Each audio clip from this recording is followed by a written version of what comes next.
Perkenalkan, nama saya Willy Jonathan Rumapia dari kelas 24 Manajemen.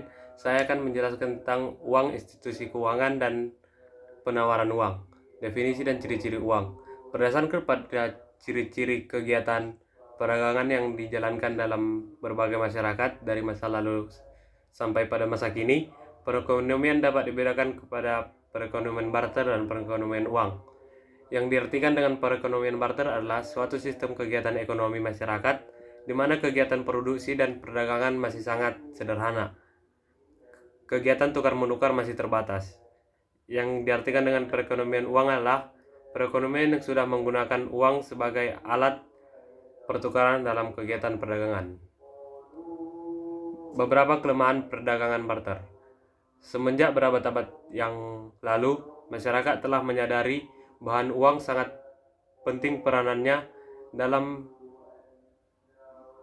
mencairkan kegiatan perdagangan. Tanpa uang, kegiatan perdagangan menjadi sangat berbatas dan penghususan tidak dapat berkembang. Perekonomian barter memerlukan kehendak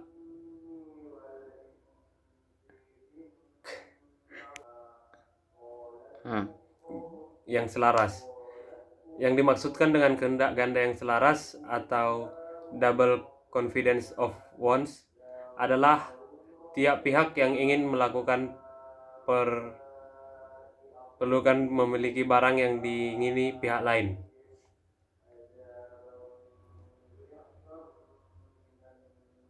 Menyulitkan pembayaran tertunda. Dalam perekonomian uang, penjualan secara kredit yaitu penjualan di masa yang kemudian dapat dengan mudah dilakukan. Penjualan secara kredit akan dibayar dalam bentuk tiga ini menyukarkan perdagangan karena 1. Timbul masalah untuk menentukan jenis barang yang akan digunakan untuk pembayaran, dan 2. Harus dibuat perjanjian mengenai mutu barang yang akan digunakan sebagai pembayaran. Definisi dan ciri-ciri uang. Uang diciptakan dalam perekonomian dengan tujuan untuk menandakan kegiatan tukar-menukar dan perdagangan. Maka uang selalu didefinisikan sebagai benda-benda yang disetujui oleh masyarakat sebagai alat pertukaran untuk menyadarkan tukar-menukar atau perdagangan. Agar masyarakat menyetujui penggunaan suatu benda sebagai uang, haruslah benda itu memiliki syarat-syarat berikut. 1. Nilainya tidak mengalami perubahan dan waktu ke waktu. 2. Mudah dibawa-bawa. 3. Mudah disimpan tanpa mengurangi nilainya. 4. Tahan lama. 5. Jumlahnya terbatas, tidak berlebih-lebihan. Dan terakhir, bendanya mempunyai mutu yang sama. Beberapa fungsi uang. Dalam ilmu ekonomi,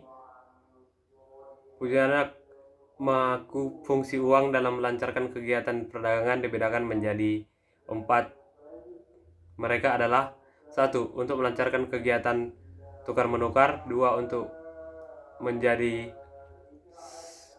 satuan nilai. 3. Untuk ukuran bayaran yang ditunda. Dan 4. Sebagai alat penyimpanan nilai. Uang sebagai perantara tukar-menukar. Dengan adanya uang, kegiatan tukar-menukar akan jauh lebih mudah dijalankan kalau dibandingkan dengan di dalam kegiatan perdagangan secara barter. Uang sebagai alat penyimpan nilai. Penggunaan uang memungkinkan kekayaan seseorang disimpan dalam bentuk uang. Apabila harga barang stabil, menyimpan kekayaan dan bentuk yang akan menguntungkan dan menyimpannya dalam bentuk jenis uang yang terutama adalah uang bank atau uang giro. Uang jenis ini tidak memerlukan biaya untuk menyimpan dan mudah mengurusnya. Jenis uang sepanjang sejarah. Sejarah uang sangat berhubungan dengan sejarah peradaban manusia. Semenjak manusia memulai peradabannya dan keluar dari zaman barter, mereka telah menciptakan berbagai bentuk barang yang digunakan sebagai alat pertukaran dan tukar-menukar. Jenis uang yang mula-mula sekali digunakan. Terdapatnya kesulitan yang ditimbulkan oleh perdagangan secara barter, menyebabkan sejak berabad-abad yang lalu telah menggunakan uang sebagai alat mencairkan kegiatan tukar menukar. Penggunaan emas dan perak sebagai uang. Ulang. Penggunaan emas dan perak sebagai uang. Jenis uang yang sudah lama digunakan dan yang selama kurang lebih 25 abad merupakan mata uang yang paling banyak digunakan oleh berbagai negara adalah mata uang emas dan perak. Emas dan perak mempunyai ciri-ciri yang diperlukan untuk menjadi uang yang baik. Ciri-ciri khusus emas dan perak. Sifat-sifat yang menyebabkan kedua jenis logam tersebut sebagai untuk digunakan sebagai uang adalah: 1. Banyak orang menyukai benda tersebut karena dapat digunakan sebagai perhiasan. Kedua, emas maupun perak mempunyai mutu yang sama. 3. Kedua-duanya tidak mudah rusak. Keempat, jumlahnya sangat terbatas dan untuk memperolehnya perlu biaya dan usaha. Kelima, kedua barang itu sangat stabil nilainya karena mereka tidak mengurangi mutunya dan dalam jangka panjang dan tidak mengalami kerusakan. Kelemahan penggunaan emas dan perak sebagai uang.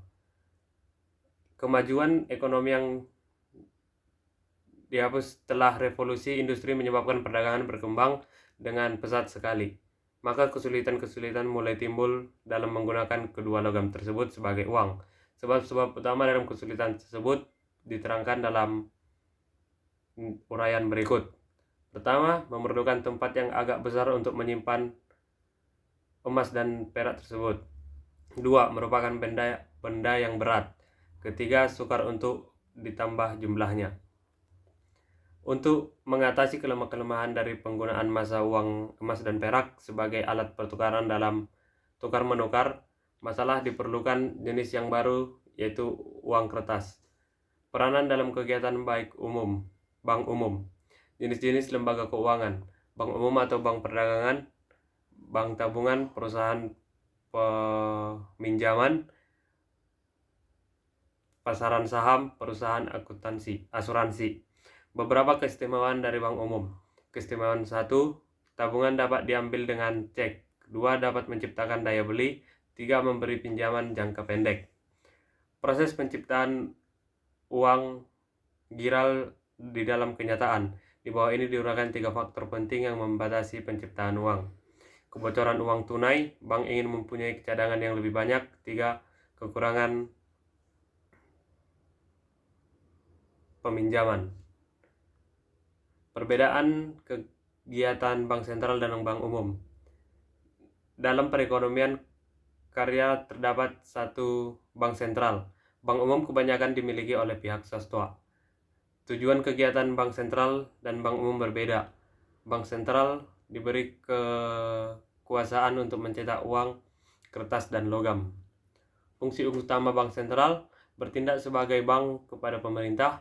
Pemerintah dapatlah dipandang sebagai suatu perusahaan raksasa sebagai hanya harus membuat pengeluaran dan menerima berbagai jenis pendapatan seperti pendapatan dari pendapatan pasar, penjualan, dan pajak impor. Bertindak sebagai bank kepada bank-bank umum. Bank sentral selalu disebut juga sebagai bank kepada bank, bankers bank, atau sumber pinjaman terakhir, lenders. Mengawali bank umum dan institusi keuangan lainnya. Lembaga-lembaga keuangan termasuk umum merupakan perusahaan yang mencari keuntungan dan meminjamkan uang untuk dimiliki atau ditabungkan kepadanya. Mencetak uang logam dan uang kertas. Mata uang yang beredar dalam perekonomian dikeluarkan oleh bank sentral. Pemerintah memberi kekuasaan kepada bank sentral untuk memenuhi uang yang diperlukan untuk memancarkan kegiatan perdagangan dan produksi. Hanya itu yang dapat saya sampaikan. Terima kasih.